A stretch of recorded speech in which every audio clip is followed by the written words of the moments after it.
abused in medical school and residency to always be available all the time for everything. And so you're living in a constant state of hypervigilance and always have this duty to produce more. And I was. The only problem was the system I moved into was diseased. Alcoholism, drug abuse, adultery, embezzlement, Medicare fraud. I had no idea what I had bought into. But once I was there, I was trapped. And I think all of you understand what a trapped, caged animal behaves like. They're not very nice. And I wasn't nice to myself, even though I was living this life of, supposed American dream success, 2 kids, 2 cars, a house in beautiful Florida, this practice with these people. It's like, I was breaking. A kid's mother found a boyfriend.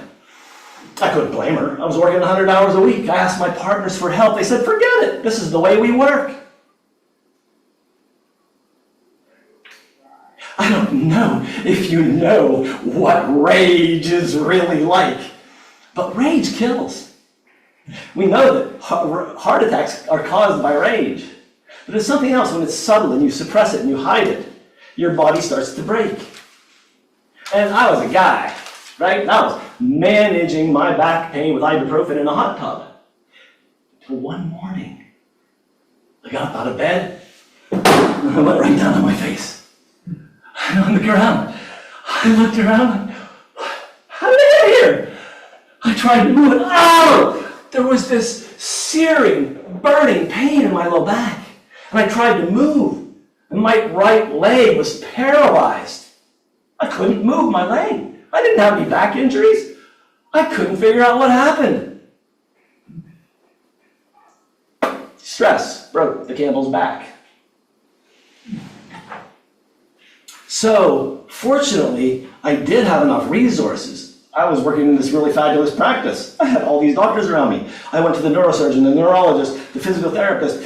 I told the neurosurgeon, how are we going to fix this without surgery? Because I saw what happens to people who don't fix the problem that caused the back pain in the first place. They have an endless treadmill of back surgeries and pain because the pain is still there after the back surgery is done.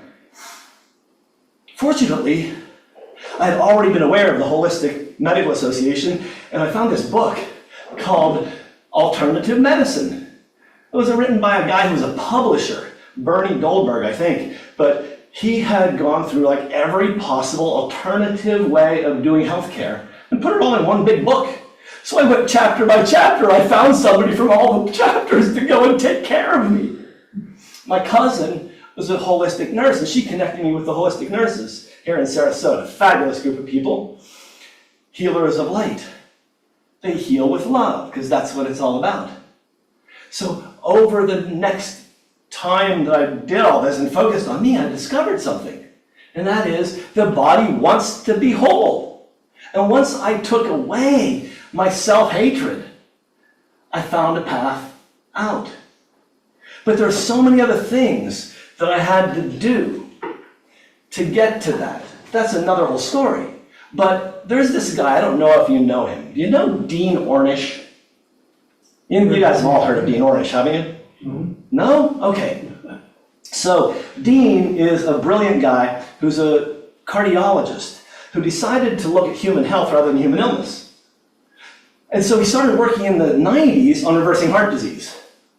And he did a foundational study published in 1997. His book came out with that, Reversing Heart Disease. He showed how you can do it. And he has the clinical proof because his best friend, Mimi Guarnieri, is a cardiologist who does caths, and she got the catheter data that showed you can reverse it without doing statin drugs, without doing bypasses, without doing stents. You reverse it because your body wants a healthy heart. Guess what? It wants a healthy everything. It wants a healthy prostate. So Dean went back to the table, and he and his group have published at least 4 separate studies on what you can do to reverse prostate cancer. And so there's 3 pillars to what he taught us. And the 3 pillars are Very simple foundational things to do. And they're the things that actually I use to reverse my back problems. And it starts, well, the whole concept is actually shifting your view from illness to wellness. What can build me up? That's really the foundation of it. How can I love on me so that my body loves me back? And so, starting with this, I'm going to ask a couple questions. Can I have a show of hands? Who gets 30 minutes of continuous exercise every day? Okay, we're partway there. You got half of you. That's excellent. And who spends at least 15 minutes in a stress reduction activity every day? Close. Awesome. You don't know what it is? Yeah, close, do you say? Yeah, close. Close. Yeah. Okay, good. Yeah, close. So good, got a couple of you. So stress reduction activities, meditation, prayer, just breathing work, breath work, stopping and pausing and just being with your breath and paying attention to it. That's stress reduction activity. So that, and how about, who here gets 8 servings of vegetables a day? It's a tough one. Excellent. I see a hand online. So these 3 things are the foundations. Daily exercise changes your physiology. There are studies out there that show, and Dean's is a different one, but there's one study that shows that 30 minutes of exercise daily after being sedentary with breast cancer, you reduce the risk 30%. Same thing for prostate cancer. Sedentary to 30 minutes a day, you reduce your risk by 30%. This is after you have the prostate cancer and looking about recurrences. And so if you're already in a situation where cancer showed up and you can reduce it by 30% just by walking, isn't that fabulous? Your body listens. It really does. And I've done detoxification work for years and years and years. People, a guy asked me on my show today about chelation therapy, which helps the body get rid of toxic metals. But frankly, if you eat 8 servings of fruits or 8 servings of vegetables and 2 fruits a day, you're doing chelation therapy. Chlorophyll and all those beautiful colors bind junk in your body and take it out. So I use a Mediterranean diet. I'm not big into the vegan diet, but Dean Ornish has approved the vegan diet, but it's not vegan because he adds actual fish oil in it. So it's a pescatarian diet that gets high fish oil content because fish oil is key. But you don't want to use just fish oil alone because it'll oxidize in your body and it increases your risk of high-grade prostate cancer because it's an oxidative stress if you don't do the rest of the program. So you can't, see, Western medicine looks for single bullets. They don't work. That's why so many studies that look for this and that, vaccines and autism, they don't work. But we know that vaccines contribute to autism. It's just they're not causative. So we can't say they cause it. We know that that inflammation in a sick kid is going to result in neurologic damage. Period. It happens in adults too. 2 systemic inflammatory events in an adult over than 65. 1 episode of flu, 1 episode of shingles, you increase your risk of dementia by 50%. So the key is to do the foundations, eating all these vegetables, doing exercise, because it steps down your inflammation. Inflammation reduces detoxification and delays tissue repair, resulting in ongoing tissue damage, which damages the DNA and results in worse cancers.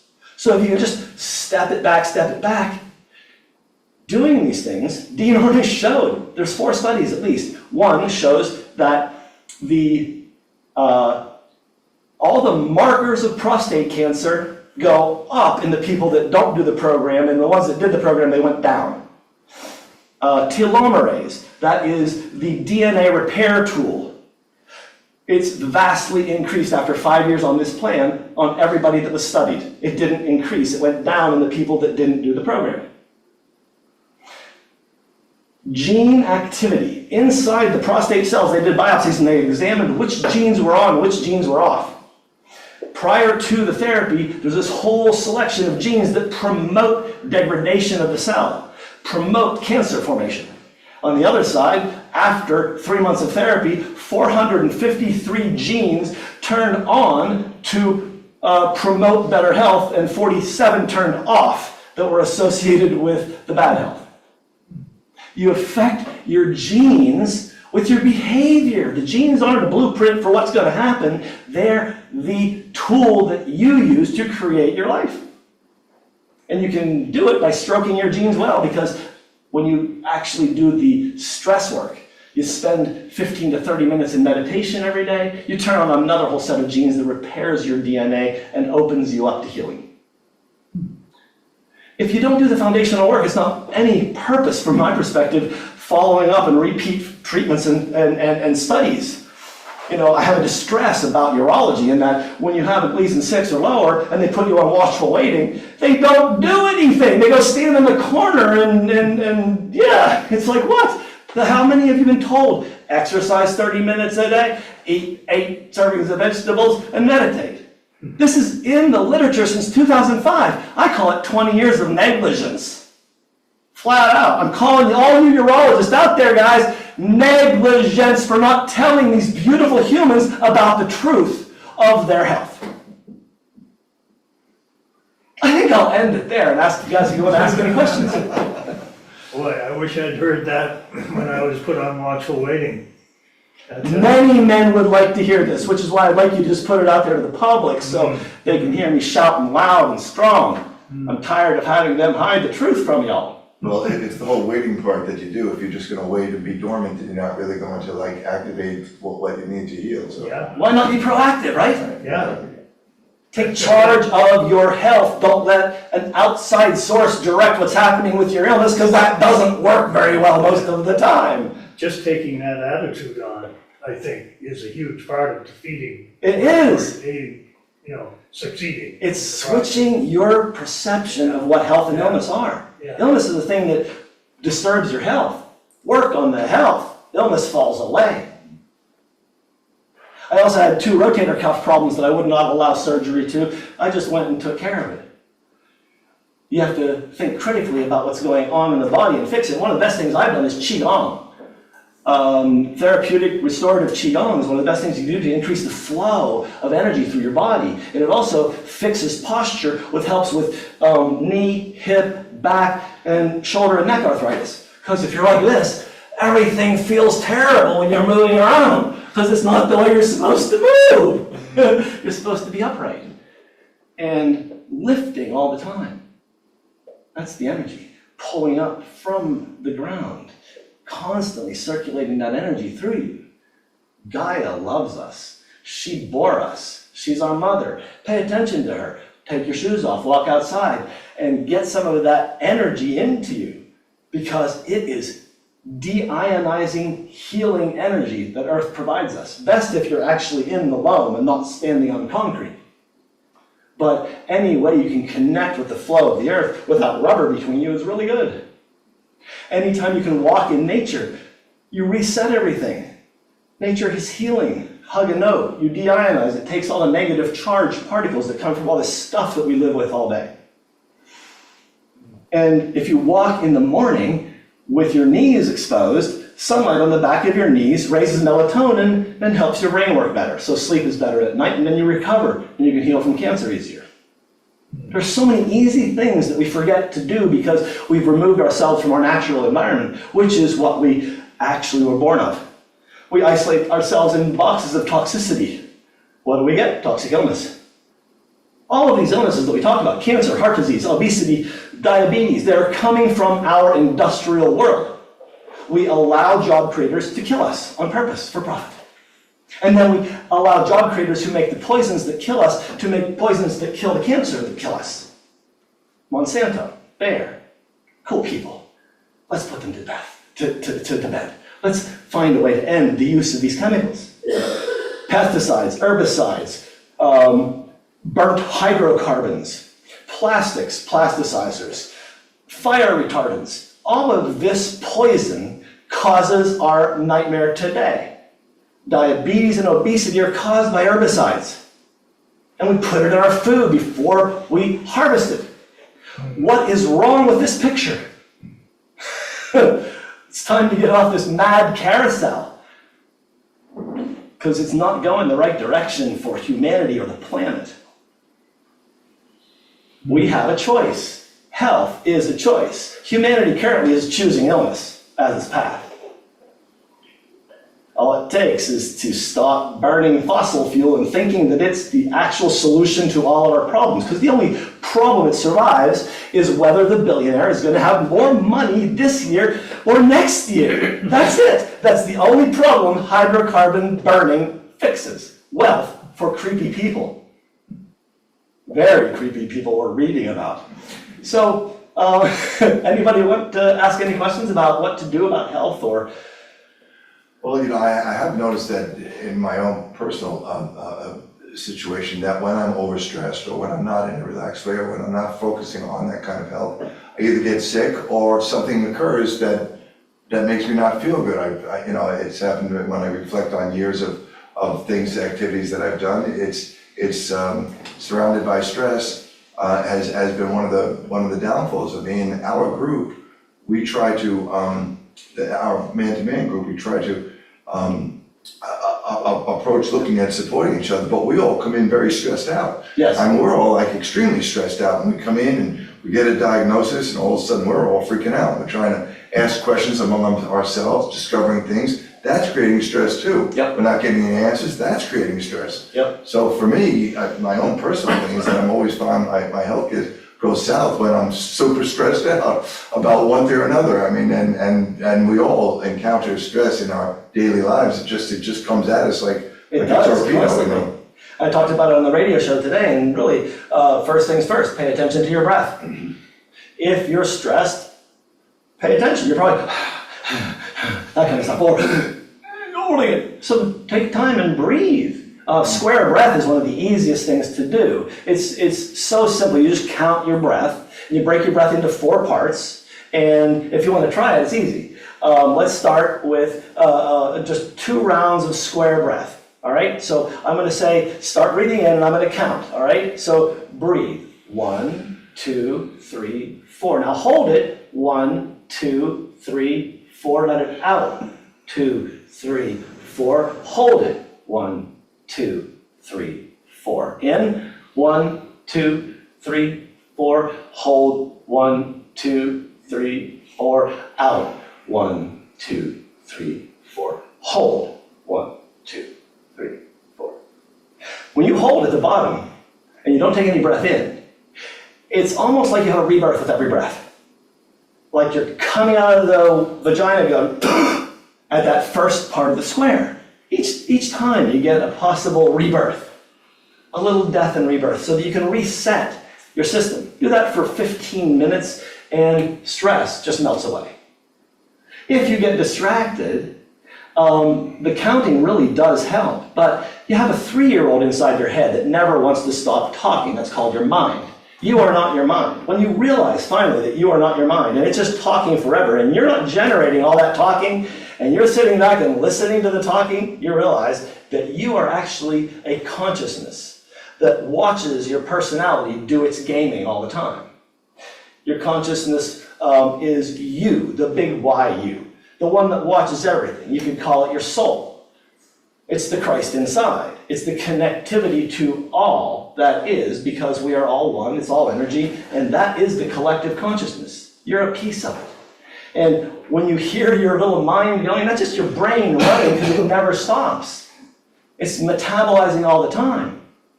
And so all you need to do is distract it because it's a 3-year-old. Oh, well, hey, let's count together, and recruit it into counting with you. And eventually it'll actually catch on, and it'll start talking to you again about something, a name that you don't care about.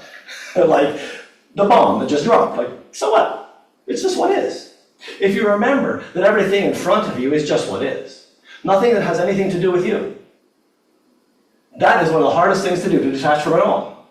Because, there's a war in the Mideast, there's a war in Ukraine, there's a crazy man running the country, and all this stuff is happening, and we're just freaking out. Well, but realize that has nothing to do with you. You are just right here, and everything in front of you is just what you're seeing right now. This is all that reality is presenting to you. There's nothing stressful in this room, is there? So if you just remove yourself from everything that isn't, and just be with what is, and breath work really helps, you can be really stress-free. Anytime you feel that stress coming on, stop, breathe, and you'll be freed. Is all food that we're currently getting, is that processed, highly processed? Well, you can always know it's highly processed if it's in a Yeah. box. So breakfast cereals and bibbly bobs, whatever you want to call them, stuff in a box, that's processed. But, so go to the periphery of the grocery store and get whole foods, vegetables, meats, dairy. But there are some guides, because some of this stuff is polluted. And the Environmental Working Group, EWG.org, every year goes through all of the Department of Agriculture data and gives us a list of the dirty dozen. Usually it ends up being 14 or 15 of things that have so much pesticides in it, you have to buy organic or you're just eating pesticide swill. Iceberg lettuce, celery, bell peppers, hot peppers, blueberries, tomatoes, peaches, strawberries. They're poison if you're eating not organic. And then there's the clean 15, that's the ones that really rarely get pesticide residues or they never spray, because what pest can bite through an avocado hull?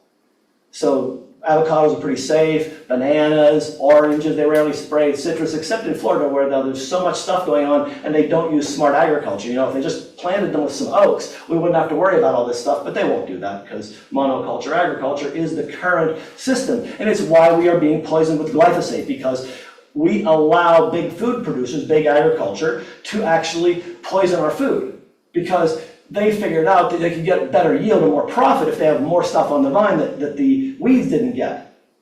But weeds are part of the ecoculture too, and we should be allowing the weeds to get some of theirs.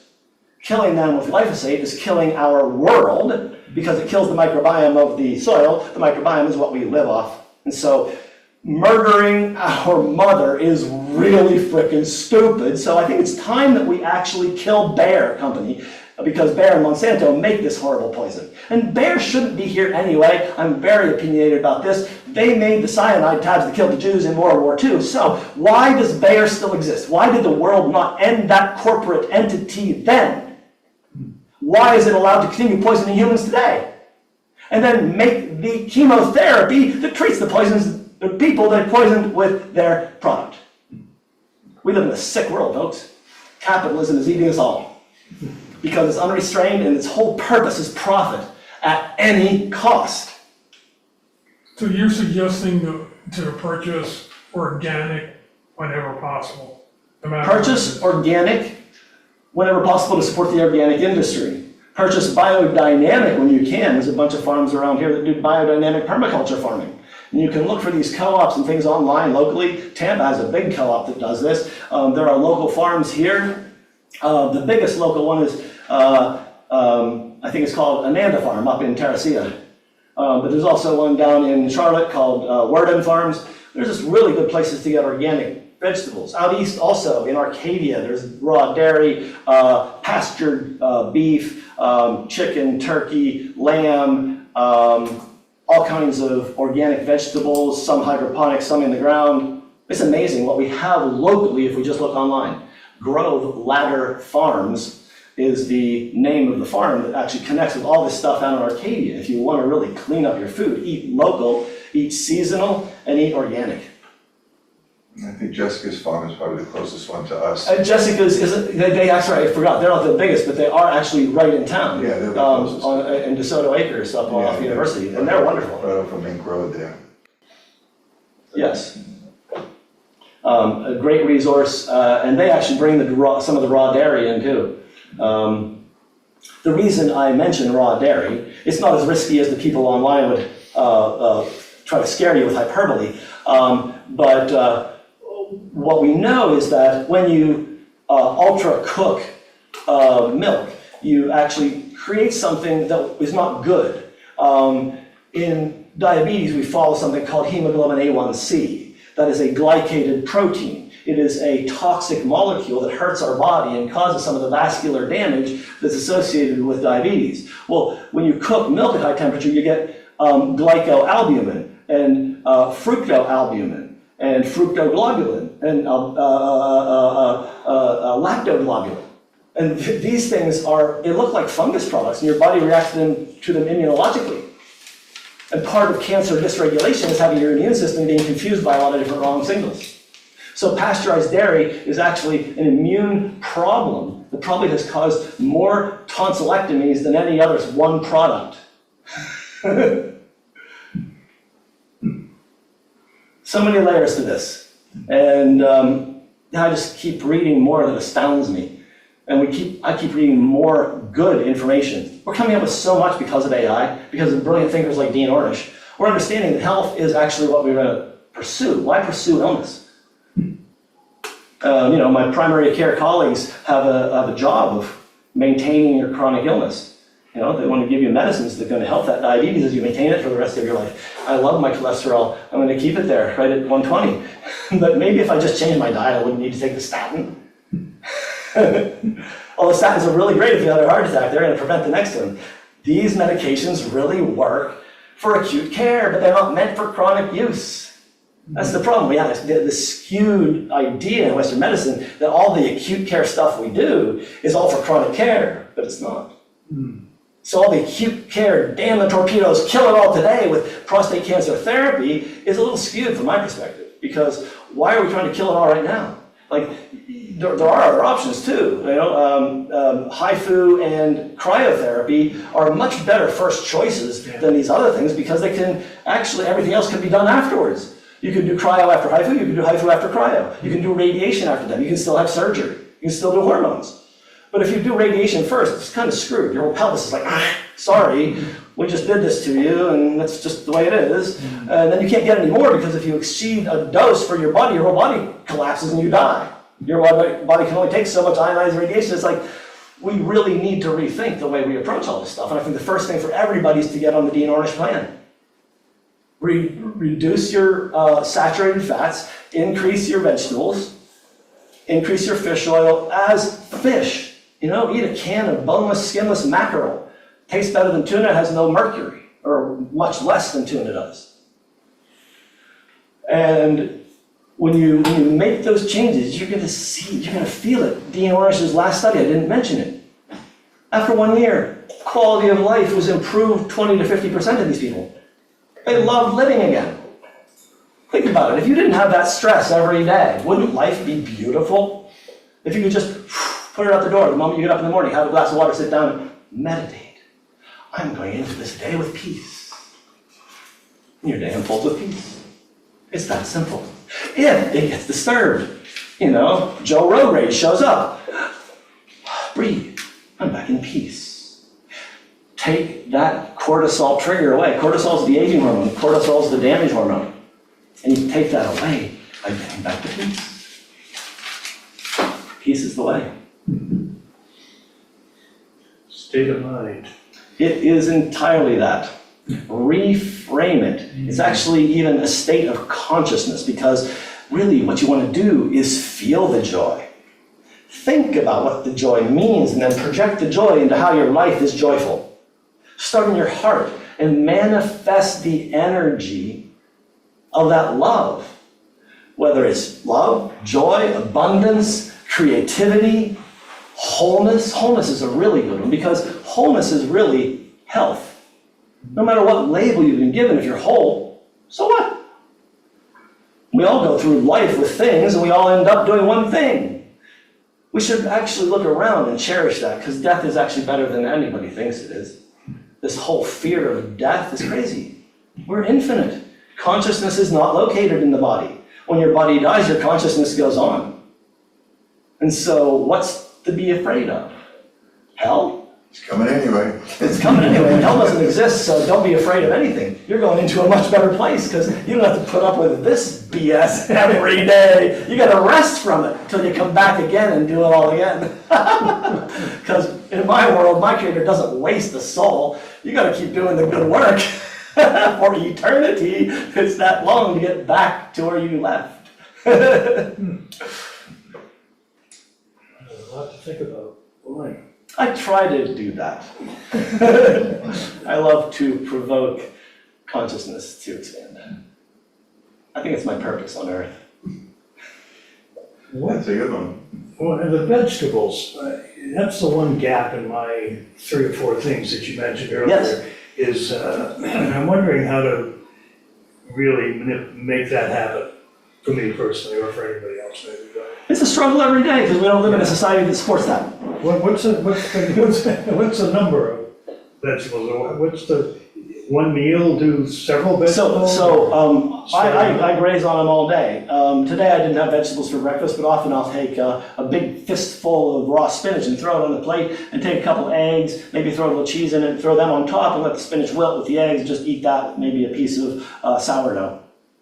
And that's good for the day, basically? That's good for the morning, because that's about a serving and a half of vegetables. And then at lunch, raw leaves, a fistful, a cup, that's one serving. Cooked leaves is half cup, so spinach shrinks down, chard shrinks down. So leaves, cup raw, half cup cooked, solid vegetables, half cup. So if you throw a half cup of carrots and a half cup of tomato and a half cup of celery onto your 2 cups of lettuce, you've got 5 servings in a salad. It's not that hard to get there. Yeah. And then variety is really important too. If you get more than 35 different plants in your diet in a week, you actually have the happiest microbiome, which also signals to your body to not do cancer stuff.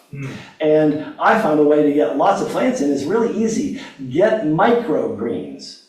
Those little teeny sprout things that they now serve in little plastic containers. You can get like 5 different sprouts in one thing. So you got 5 plants in one salad serving. It's like really good. So you can really increase the amount that you get in a day just that way, because eating a rainbow is life. We're here to eat a rainbow. Plants said so.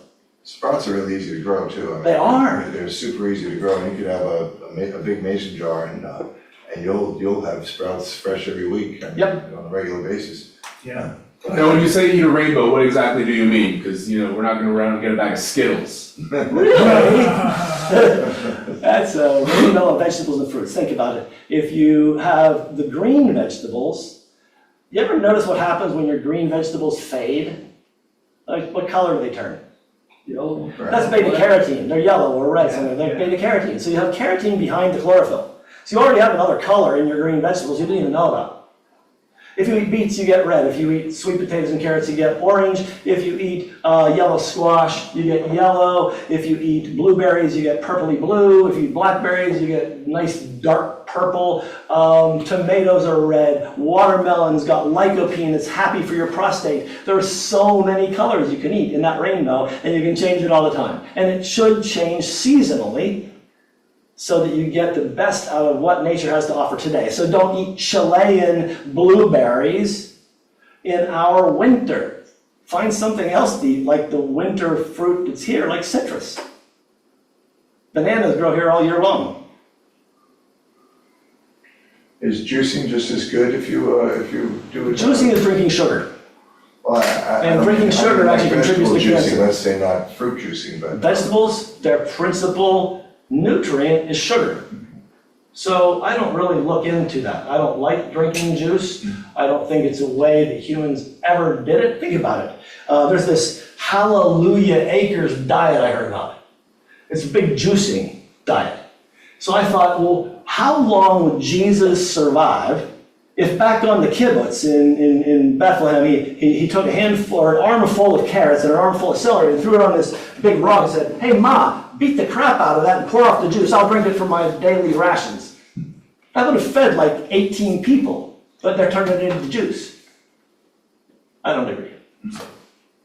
Eat, because you get the fiber when you chew. You mix the fiber with the tooth bacteria that starts the fermentation process that begins digestion, that adds to your life. Juices don't do it. But you can do juice as a treat periodically. It tastes good. I do carrot juice, but it makes me turn orange. Yes, you don't need to do too much. That's the whole thing. I started this one study. 1 inch of carrot daily reduces your risk of prostate cancer by 50%. You got to start when you're 35, which is why one's learning this stuff. So where does good quality, organic, grass-fed steak, beef fit in? Right onto my plate, twice a week. I'm a type O blood, so I like my red meat. Not everybody needs it, but I found out that when I eliminated it completely, I felt really weak in this world. And so I decided to add it back in, and I feel vibrant. And so, yeah, I eat lean red meat. I eat all kinds of fish. I love canned mackerel. I love my omega-3s. And so it doesn't taste like sardines. Really, it's not as fishy as sardines. It's actually, do you like tuna? I think it's better than tuna, honestly. I like canned salmon. Oh, canned salmon is the way to go too. Canned salmon is the best way to get salmon because it's cheap and it's cooked on the boat in the can. Get a BPA-free can, but then you get all of the, you don't want the plastics in it. That's just going to contribute to more prostate cancer. One problem, sir, What's that? you have to skin it and make sure you don't eat the bones that are in the can. Oh, no, that's crazy. No, you just mash it up and eat the bones and eat the skin because that's where the omegas are. Why would you get rid of all that good food? Or you get the boneless, skinless ones if you really want to do it, but all that calcium cooked into there, that's great for your bones. You want that calcium. And it's organic calcium, so it's not the kind of stuff you take in pills that contributes to your vascular disease. Yeah, canned salmon is great. It's high omega, cheap compared to buying it fresh, and it's quite fresh cooked right there on the ship. Good stuff. I like it. It's great on a salad. I like salmon cakes too. Air fryer, not deep fryer. Baked, better. Yeah. Yeah, air fryer is the way to go, for sure. I love my air fryer. Yeah. And if you are gonna fry, what's the best oil?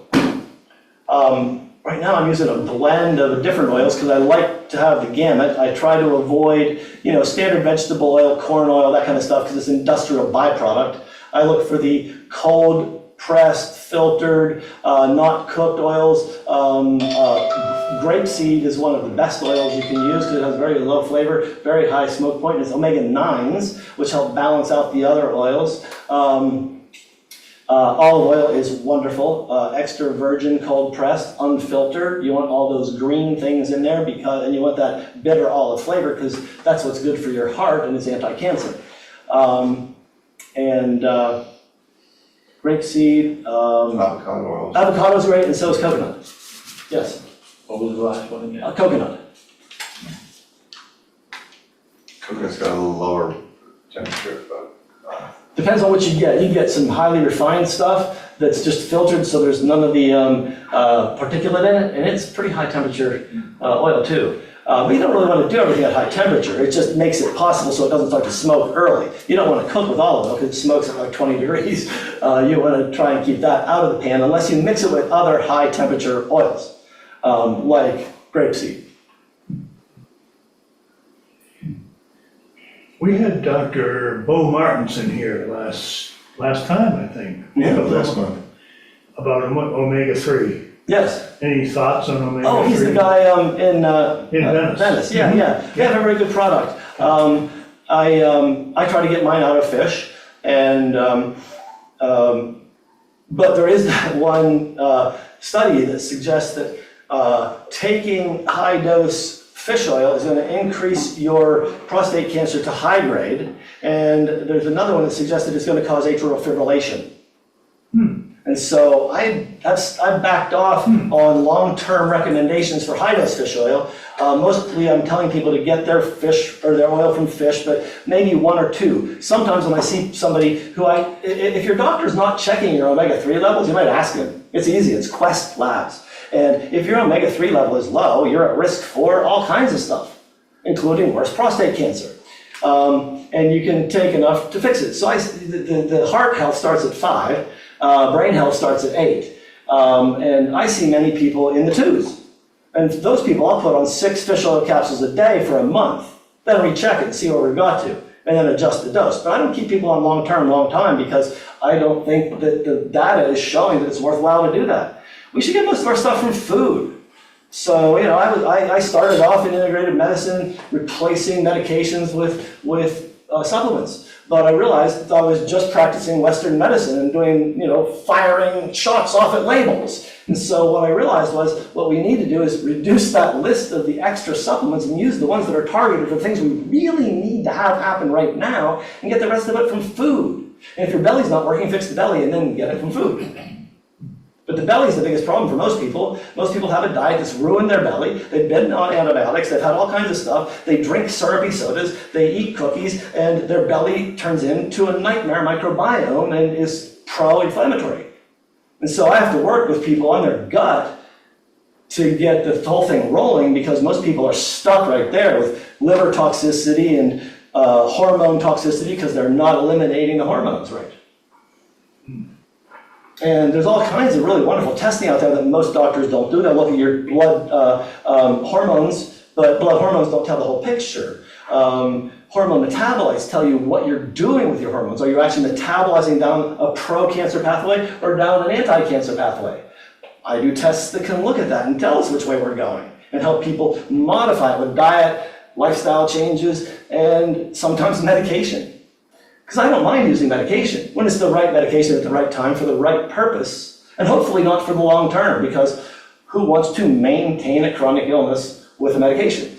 But if your chronic illness has killed your thyroid and you need thyroid pills, that's just what it is. That's what's in front of you. Don't get attached to it, don't get emotional, just take the pill and live. Otherwise, fighting some of the stuff, like I have so many patients that fight taking the medications they need because it's Western medicine. Well, but it's here to help you, and you're dying, so maybe a little bit of this might just get you in a better place. It's sometimes difficult to actually convince people to do what they need because they have preconceived notions of it.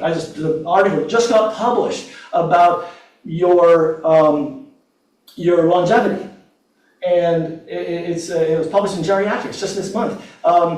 Your mental state predicts your longevity. Live with joy.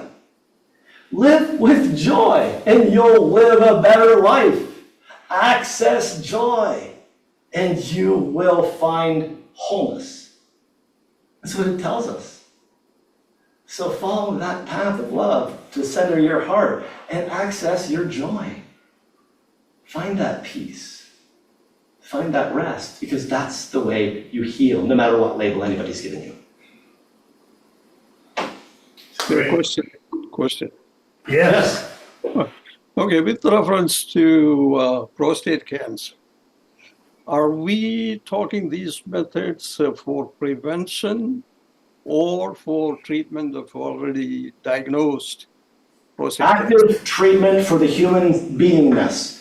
What I'm talking about is treating the human body so that things like prostate cancer are less relevant. If we treat the body this way, we have less heart disease, we have less dementia, we have less cancer of all kinds. So this is a human living discussion. I didn't come here to talk about prostate cancer, though that's what you thought I came here to talk about, because prostate cancer is just one of many iterations of a degraded body. And so if we do these things and lift up the body, then whatever label they've given you, prostate cancer, breast cancer, dementia, or heart disease, you're going to reverse some aspect of it. I'm not telling you you're going to be cured. I'm telling you you're going to reverse some aspect of it and your quality of life will improve. So if you're living better, isn't that what this is all about? That's what I look at. Yeah, it's mainly for prevention. And, No, it has nothing to do with prevention. You're talking in a different world. You're living in the world of labels of illness and health. I'm living in the world of human health. This is not prevention. This is not treatment. This is living well so that your body functions well, and that presents to you in the situation in front of you as prevention. Prevention is just a concept. Living well is what you need to do to access the concept prevention, to access the concept proactive treatment. It's all one. There's no difference. Living well is living well. Yeah, I think we could get hung up on semantics. That's what it is. Somewhat. And that's what happens in Western medicine. And I know Dr. Satia, I love him. And he's hung up the way I was for 40 years in a paradigm of structured labels of illness, and it doesn't allow for the discussion that I've just provided you. That doesn't happen at tumor board at Sarasota Memorial Hospital. I guarantee you, this concept of living well never makes it there. It's about survival. Is this guy going to survive? That's it. Is he going to survive the cath? Is he going to survive his heart attack? Come on, TK. yeah, living wellness is good. And so That's what it's all about. I think most of us will consider it as a prevention method, so that you can be healthy and prevent any of the illness occur.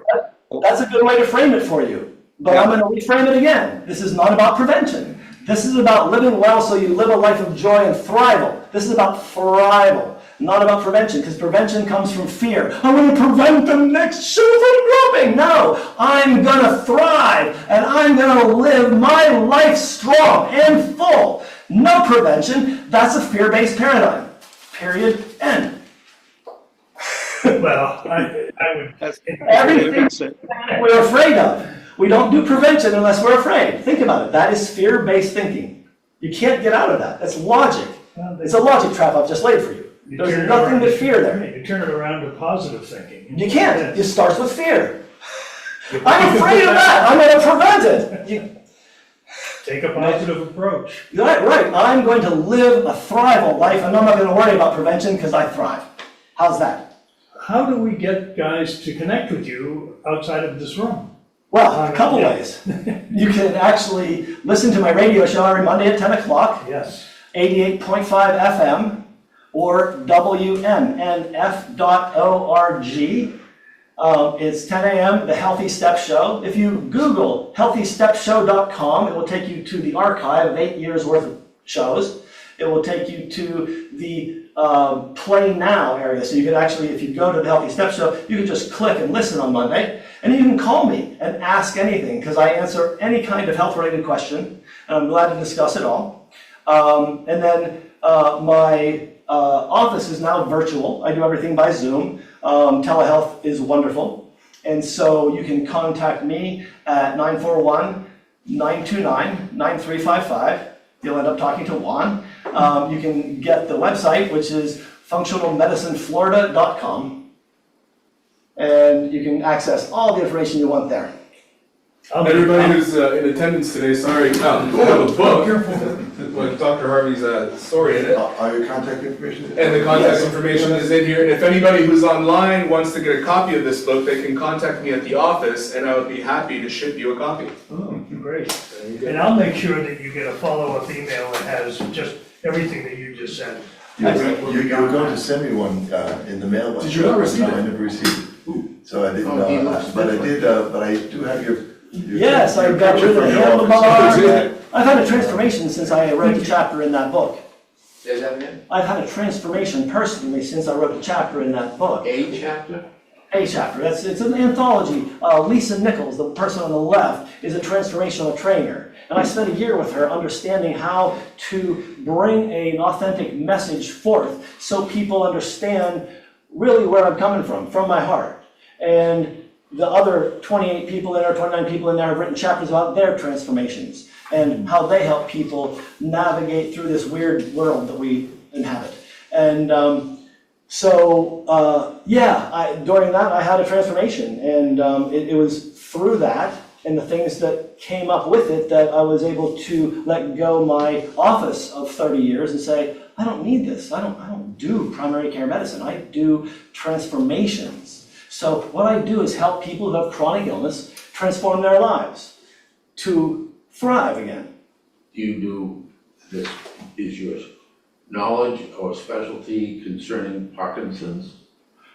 Functional medicine covers everything. I'm an internist, geriatrician, I didn't ask that. holistic certified, and functional certified, and those 4 boards have me the gamut of human health. So yes, I deal with neurodegenerative diseases all the time. And in fact, I have a year-long program for people with dementia and advanced Parkinson's. For mild Parkinson's, a 6-month program is probably enough to get you reoriented so you can go a little bit different direction. It doesn't take a lot to get a human being shifted, but it takes some time.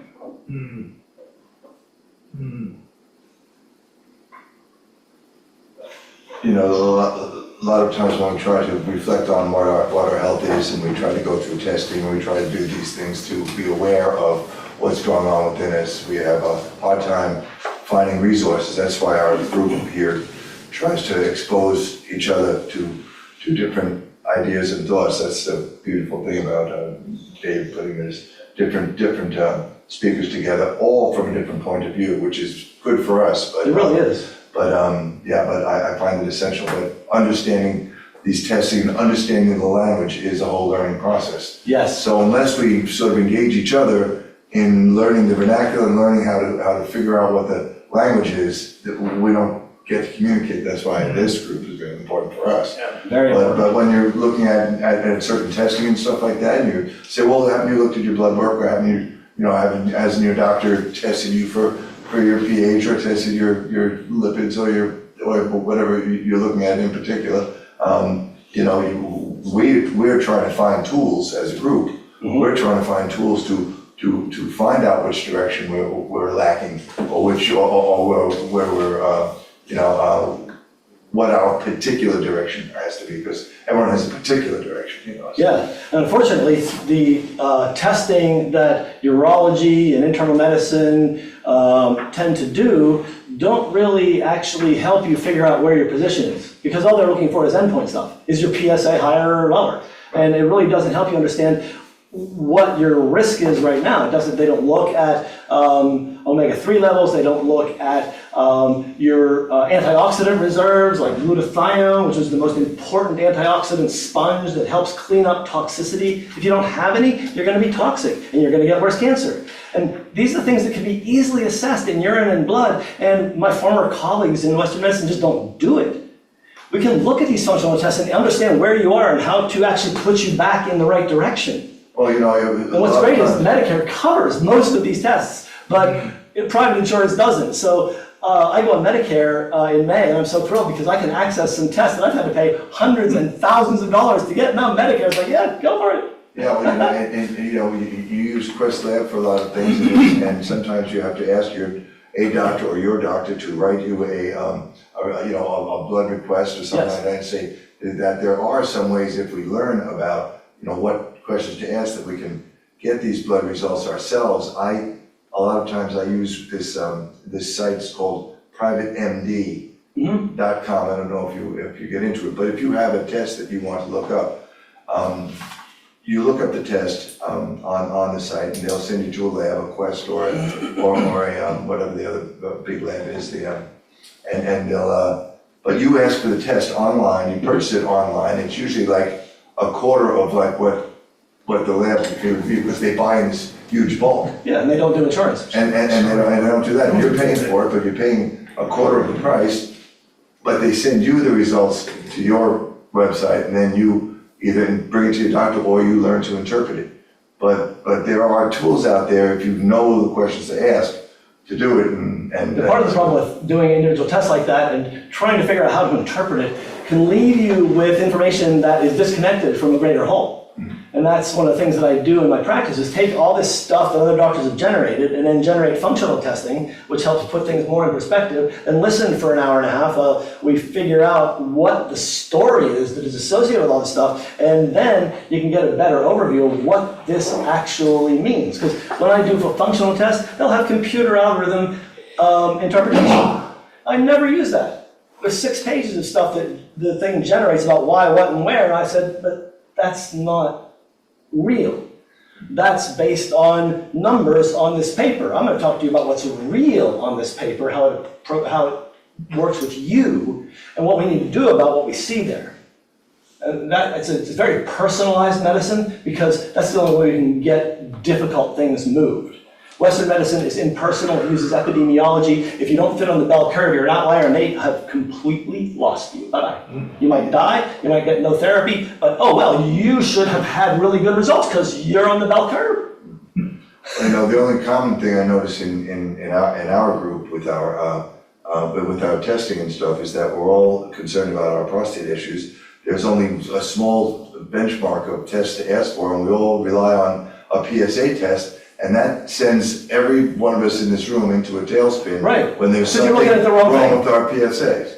So, and if that's the only tool we're looking at to try to figure out where we are or what our balance is, then we're just on this narrow, site that we can't can't sort of break away from. So it's really hard to know what to look at, Well, Yeah. If we're just looking at fortunately, PSA. though, there's lots of other expanded tests that beyond the PSA. But still, they're test. not addressing you as a whole being. They're No, addressing they're- something around the prostate cancers. All the label is about this cancer metabolism, what are we seeing here? Right. How many of you have had a gene test of your prostate to see which pro-cancer genes are turned on, and then do a repeat one to find out if it turned off and they put you on Dean Ornish's program? No, but that's the kind of testing that needs to be done. The stuff that they're jerking you around with, these tests that do nothing for you, don't help you, it's pretty sad. I think you're all getting jerked around by these repeat tests of stuff that doesn't really address the problem that caused the prostate cancer. We're just waiting for the next shoe to drop. That's what repeat testing is. Oh, it went up, let's do therapy! Well, there's lots of options out there. That's No, the thing that and I most don't of the discount guys- therapy. It's worth it to get it I when you think the need it. important thing is to keep people informed as best as possible. about True. What's Education. from Western medicine, Eastern medicine, alternative medicine. I think that's the key, is to be knowledgeable about all these aspects, because there are, as you know, you mentioned PSA, but that is just one test, and there's Yes. hundreds of other tests now that are being done, and every month is a new one that comes out. It's But amazing. it's still But that's another the one looking at Western prostate cancer. side. Oh, yeah. No, I understand Treat you. where you're coming from. You'll get better. Yeah. But I like this approach, certainly, and we've got to keep you in mind and have you come back and talk again. I'll be glad to. Yeah, that would be great. But thanks so much. Thanks. Yeah, Anything thank else? you. Thank you, appreciate You know, it. really, I appreciate it all. very appreciative of all of your insight. And that's one thing we need, is insight. It is true, because it's an inside job. Yeah. Yeah, Guys, there's a great book that I ran across. It's from like 1970, I think. It's called The Nature of Personal Reality. And this author describes exactly how each of us manifests our personal reality. There are a couple other books associated with it that help direct your consciousness down this pathway of running your own life. But The Nature of Personal Reality gave me chills with almost every word that I read. I knew it was true as it left the page into my mind. I didn't need to question anything. I was like, oh my God, I'm so glad that somebody summarized spirituality for me. good one. Truly, it Well, I'll is. have the video available to everybody too, so you can tune in, catch For up. better sleep, I think he's got a question. for better sleep, you might have a method other than the regular sleeping pills, prescription pills. Yes, Do absolutely. you have, Go out in the morning and get sunlight on the back of your knees every day. Take vitamin D and make sure that you turn off any video screen at least 1 hour prior to your planned bedtime. You want to depixelate your brain for sleep. Why on the back of the knees? Because there's a study that showed that sunlight on the back of the knees actually changes your nighttime melatonin production. I don't know who did the study, but it's a well-documented, well-referenced, and talked about study. Yes, walking outside is something, well, think about this. As we were gatherer hunters, we woke up in the morning, what was the first thing we thought about? I'm hungry! And physiologically, when you get up and walk, the hormonal and neurologic changes quell your hunger for a time. So we went walking for our food. And thus, we set up an early morning relationship with being awake and sun. And so our body responds to that. Melatonin production plummets. So remember, don't turn on UV lights after 10 o'clock at night, or you're looking at shutting down your UV production, especially after midnight. You get up at night and turn on a UV light, or you have blue lights anywhere around your house, melatonin goes down. So keep the blue lights away. Red light maximum, just like the astronomers use. Red lights don't trigger that. do you recommend any supplements Oh, like you can do other things. I'm just telling you the basics. This is the easy stuff to do. If you want to, you can try some, 1 milligram of melatonin with some B6, magnesium glycinate in a powder form. A scoop of that is about 2 grams of magnesium. It's well absorbed and it helps you get to sleep. Glycine is very calming. It's also a detox agent. And so those are some simple things, easy, non-toxic stuff, but don't do that much magnesium if you have kidney problems. You definitely need to monitor that. All right, thanks. You're welcome. Thank you, guys. What do Thank you, do in terms everybody. of eating out? You know, we travel, socialize. We'll keep in touch. Life on the road, restaurants. and- Well, the best thing to do when you're eating out is avoid the alcohol. And the best thing when you're at home is to avoid the alcohol, because alcohol 1 ounce a day causes cancer. So for your dietary habits, that's the first detox. But eating out, I just try to avoid extras. You know, you don't want to do deep fried stuff. You don't want to do things in extra sauces, because the sauces are probably something you can't resist that has plasticizers, emulsifiers, and God only knows what it is. So you want it grilled, you want it steamed, you want it broiled, or baked. And that's about it. And you can manage it, you can get through that, because you can always order a big salad with some grilled chicken on it. Now, you want to try and get away from the iceberg if you're eating that salad, but otherwise, I think you'll be pretty well off. Just, you know, it's hard to find, like, I went across Pennsylvania a couple years ago in the summer, and it's a food desert. From Philly to Pittsburgh, it's a freaking food desert. I was even at Penn State, and I thought a university would have food. It's like, there's one restaurant there that had food. The rest of it was like, oh my, where am I? Okay, I'll have a bowl of dumplings with ham and gravy. I'm going to go through. That's the meal that's on. Yes. Well, it's better than the fried pickles in Texas. With some mayo to dip. Oh my. So yes, It's the French fries. you can navigate eating. Just avoid the fried stuff and, you know, stick with whole stuff. You know? It's easy. They don't often they don't often give you a lot of options on the menu, but there's going to be one. If it has to be just coleslaw and a burger patty. Yeah, here you are. Just depends on where you are and who's offering the food. We're pretty lucky here in Sarasota, we have some good restaurants, so we are very lucky here. That is true. Yeah. I'm very happy about that. It's where you are really determines how much. It really is. And we have a lot of organic options here in Sarasota. Great farm-to-table restaurant down on Lemon and Main. Down Nokomis is Evergreen. Evergreen, yeah. Yeah. Which one's on Lebanon and Main? It's organic farm-to-table. Ciao Bella. Oh, Chaba, right, yeah, I just ate that recently. Yeah. Everybody's I've got thriving. good homemade pasta if you like that. Spinach pasta. Well, guys, thanks. Yes, thank you so much. We'll close it up.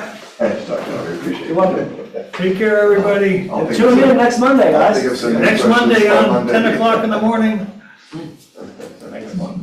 Thanks again. See you, Thank guys. Yeah.